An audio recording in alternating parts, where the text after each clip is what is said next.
Going off fall football. Doing this one from work today. Quick lunch break update now that we're in the playoffs officially. So those of you made it, congratulations. Those of you that didn't, or the one person who thought they may and didn't, my condolences.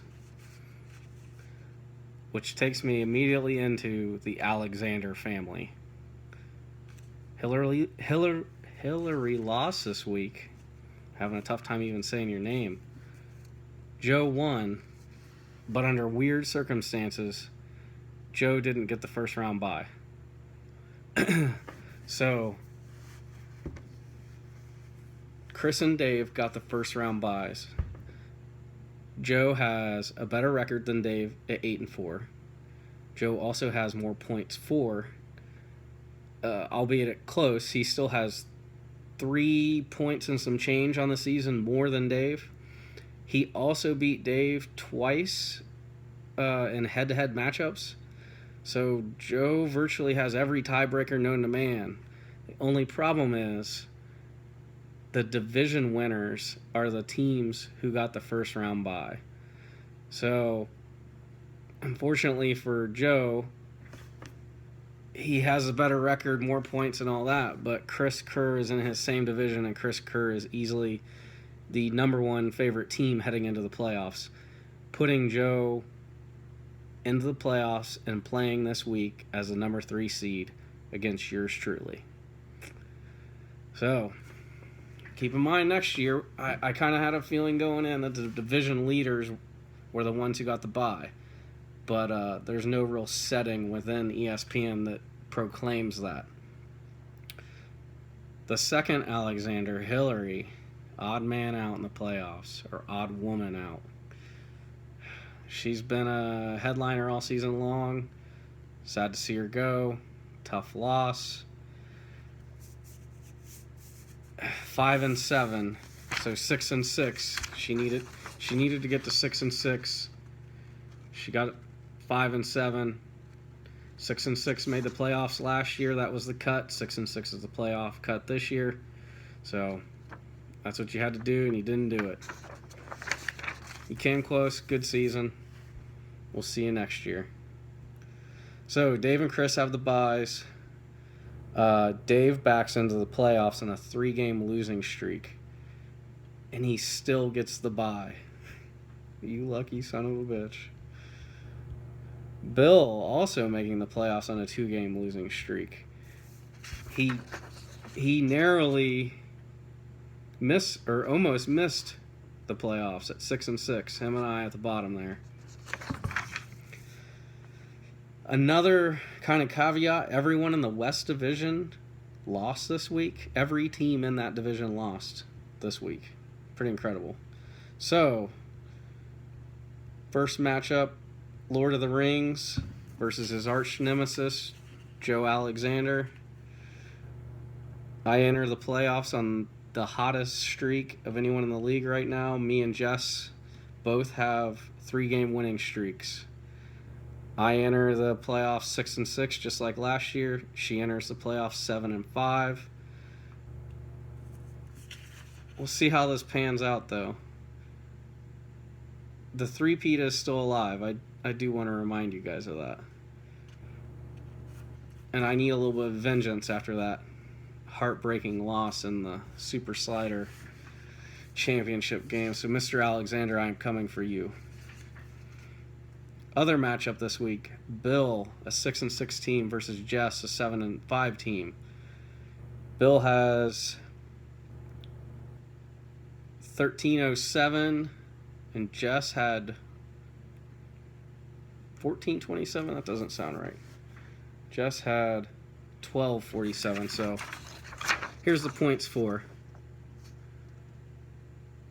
You can see Jess is the lowest points for team that made the playoffs. And then the other crazy thing that we talked about last week, look at Adam right there. So we look at points for and Adam. It just doesn't make sense, man. But we've moved on, right? So,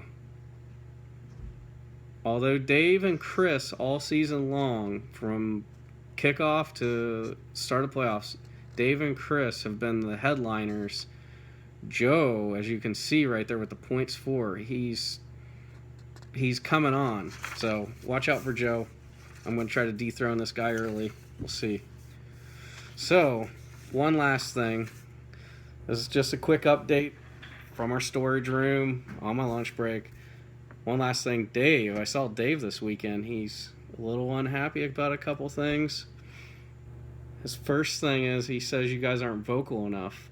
He says that no one posts on Facebook and no one posts on the message boards or replies anything. And he says he's the only one basically keeping me in line, that he's the only Guy Fawkes in the league, you know, keeping us from being overthrown by my tyrant leadership. So let's make Dave happy. Let's get out there on Facebook. Let's post YouTube videos. And if you don't like the rules, let me know. I'm open to change. There were no trades thus far, so that still gives us a little bit of time to iron out the trade rule if you guys would like to discuss that.